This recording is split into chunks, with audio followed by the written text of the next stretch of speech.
तो दोस्तों कैसे हम बात करने वाले हैं how to start class 9। Class 8 के एग्जाम खत्म हो चुके हैं, क्लास 9 में आ चुके हो, तो अब कैसे इसको आपको अच्छे से स्टार्ट करना है, क्या बातें ध्यान में रखनी है इस क्लास में, ताकि आप इस क्लास में अच्छे से टॉप कर पाओ और अच्छे मार्क्स भी ला पाओ। तो बहुत सारी टिप्स हैं, बहुत सारी बातें हैं जो आपको बताएंगे इस वीडियो के अंदर। तो एक एक करके सारे पॉइंट्स को याद रखना, और ये टिप्स जो हैं शुरुआत के साथ साथ पूरी जर्नी में आप जो क्लास 9 में करोगे ना, सब में काम आएगी। क्या करना है पूरे साल भर आपको बताऊंगा, और इस पर काफी इजीली आपको समझ में आएगा। ठीक है, तो पहला पॉइंट है start from the first day. ठीक है, एग्जाम खत्म हो चुके हैं, कुछ दिन वेकेशंस में एंजॉय करो, लेकिन अब स्टार्ट कर दो। ठीक है, एंजॉय कर चुके हो तो अब स्टार्ट कर दो। क्या करना है स्टार्टिंग में, कुछ बातें का ध्यान रखना है। पहली बात है बच्चों, start making good notes. Good notes क्या होते हैं, लिखना स्टार्ट करो बच्चों। जो भी आपके कोचिंग में, जो भी आपके स्कूल में पढ़ा रहे हैं उसको लिखो अच्छे से। अच्छे से लिखोगे तो वो जो होंगे आपको काम में आएंगे जब आप एग्जाम के लिए याद करोगे। तो अच्छे नोट्स बनाना अभी से सीखो।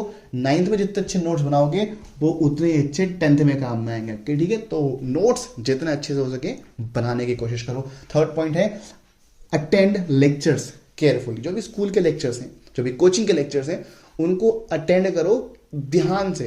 ठीक है, एंजॉय करो, घूमो फिरो, दोस्तों के साथ मस्ती करो, लेकिन जो क्लास का टाइम है और जो कोचिंग का टाइम है उसको स्किप मत करना। काफ़ी बच्चे बंक कर देते हैं, क्लास बंक कर देंगे, कोचिंग लेक्चर बंक कर देंगे, लेकिन भाई नहीं करना है, इसको अच्छे से पढ़ना है। उसके अलावा जो टाइम बचता है उसमें मस्ती कर सकते हो। ठीक है, कोई भी दोस्त मिले तो सीधे बोलो भाई क्लास के बाद मिलते हैं, क्लास के बाद जो करना है करो, लेकिन क्लास कोई नहीं छोड़नी है, अटेंड करना है हर लेक्चर को, वो भी ध्यान से फोकस के साथ पढ़ना है। और लेक्चर में क्या करना है बच्चों, नोट्स बनाने, इसका आपको ध्यान रखना है। उसके बाद है फोर्थ पॉइंट जो है make a basic time table. एक टाइम टेबल बना लो। तो आपको बताया मैंने टाइम टेबल कैसे बनेगा, कि एग्जाम कोचिंग टाइम है, स्कूल टाइम है, लेक्चर्स अटेंड करने हैं, ध्यान से स्किप नहीं करना है, उसके अलावा जो करना है करना है। तो एक टाइम टेबल फिक्स हो गया आपका कि इस टाइम पे मुझे पढ़ाई करनी है, कोचिंग अटेंड करनी है, उसके अलावा कोई काम नहीं करना है। और उसके बाद जब वो हो जाए तब मुझे खेलना है, जब मुझे दोस्तों के साथ जाना है, तो मुझे फोन चलाना है। ठीक है, अगर आपने पढ़ाई स्कूल में कर ली, 6 घंटे का स्कूल होता है आपका, अगर आपने 6 घंटे स्कूल में अच्छे से पढ़ लिया, 1-2 घंटे कोचिंग में अच्छे से पढ़ लिया, तो फिर आपका काम ही आसान हो गया। अब आपको खेलने का पास टाइम है, आप आराम से खेल सकते हो, लेकिन शर्त यह है कि आपको स्कूल में और कोचिंग में फोकस के साथ पढ़ना होगा। ठीक है, उसके बाद बात करते हैं अब टिप्स की, है आपको कौन से सब्जेक्ट को किस तरीके से हैंडल करना है और कौन कौन से मेथड्स, कौन कौन सी बुक्स को यूज करना है। तो स्टार्ट करते हैं पहले मैथ्स से। तो मैथ्स का सिंपल है बच्चों, मैथ्स रिक्वायर्ड प्रैक्टिस। जितनी प्रैक्टिस कर सकते हो मैथ्स के अंदर करो। अगर आपकी मैथ्स वीक है तो सिंपल है भाई कि प्रैक्टिस से स्टार्ट करो, बेसिक क्वेश्चन से, इजी क्वेश्चन से। ठीक है, कौन सी क्वेश्चन से स्टार्ट करना है बच्चों, एनसीईआरटी कर लो।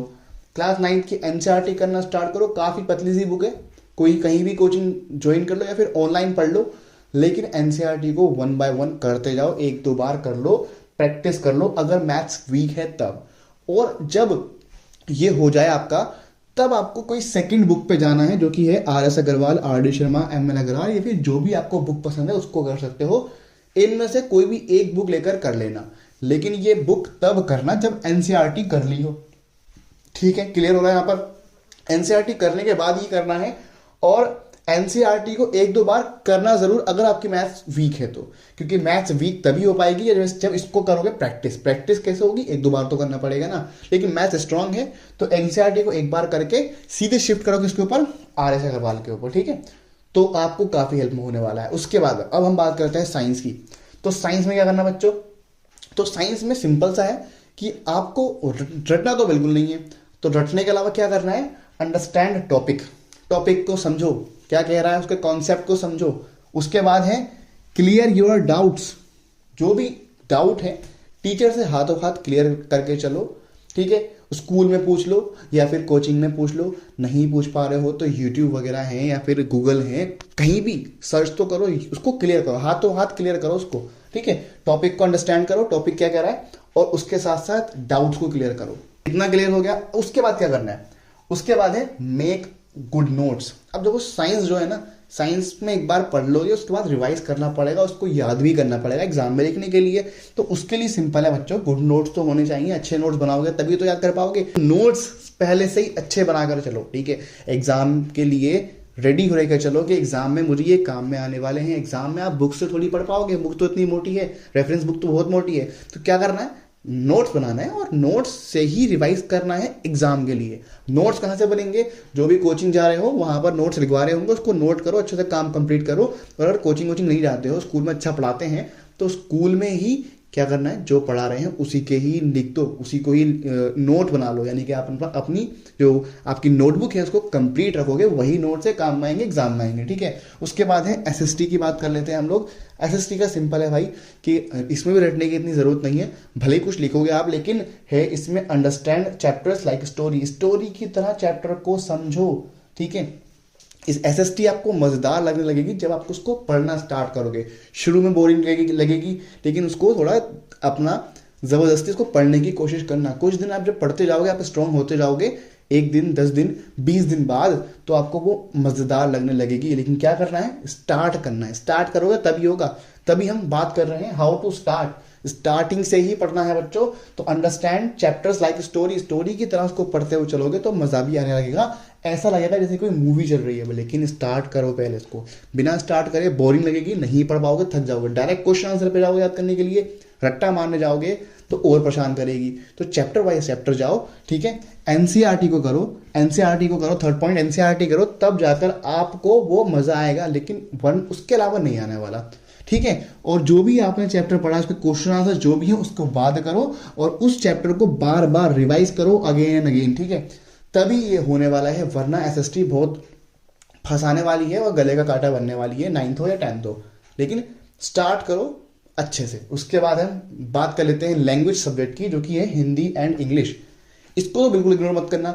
ये 9th हो या 10th हो या 12th हो, ये परसेंटेज बनाती है, अच्छे से बनाती है। इसमें थोड़ा सा पढ़ लोगे ना तो 90-95% आराम से ले आओगे। लेकिन पढ़ना पड़ेगा, बिना पढ़े नहीं ला पाओगे। बिना पढ़े तो वही 60-70 मार्क्स ले आओगे और उससे काम आपका नहीं चलने वाला। ठीक है, तो क्या करना है, इसको अच्छे से फोकस कर पढ़ना है। तो रीड स्टोरीज को रीड करना स्टार्ट करो, जो भी बुक के अंदर लिखा है, वो हिंदी की है, इंग्लिश की है, उसको स्टोरी को रीड करो। रीड करोगे, रीडिंग अच्छी हो जाएगी और साथ में आपका माइंड भी शार्प हो जाएगा। तो स्टोरी को रीड करो।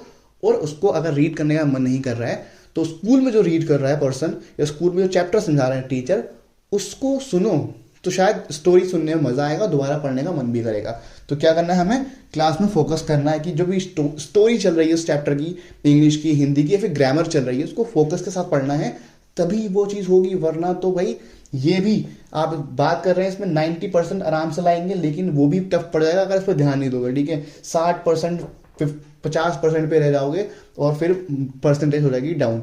तो ये परसेंटेज बनाने वाला सब्जेक्ट है, इसको अच्छे से कर लेना है। उसके बाद है 3rd पॉइंट, जो कि है राइटिंग प्रैक्टिस।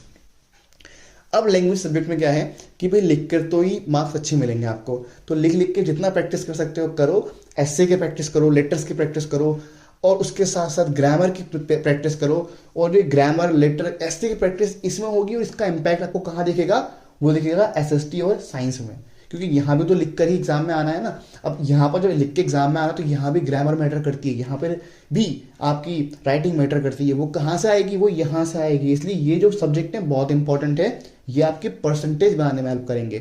2 चैप्टर्स हैं हिंदी इंग्लिश, अगर 90-90 आप यहाँ से लेकर आ जाते हो, बाकी सब चैप्टर्स यहाँ से खींच लोगे तो आप आराम से 90-95% स्कोर कर जाओगे। तो इसलिए मैं कहता हूँ कि इसको अच्छे से कर लेना। ठीक है, तो ये थी आपकी एक स्टार्टिंग टिप्स की, आपको कैसे क्लास 9 को स्टार्ट करना है। तो होप आपको समझ आएगा। तो वीडियो को लाइक करना, साथ में चैनल को सब्सक्राइब भी करना। अगर आपको इस टॉपिक के बारे में और जानना है तो आप ये वीडियो देख सकते हो। तो मिलता है आपसे अगली वीडियो में, तब तक के लिए all the best, thanks for the watching and piece.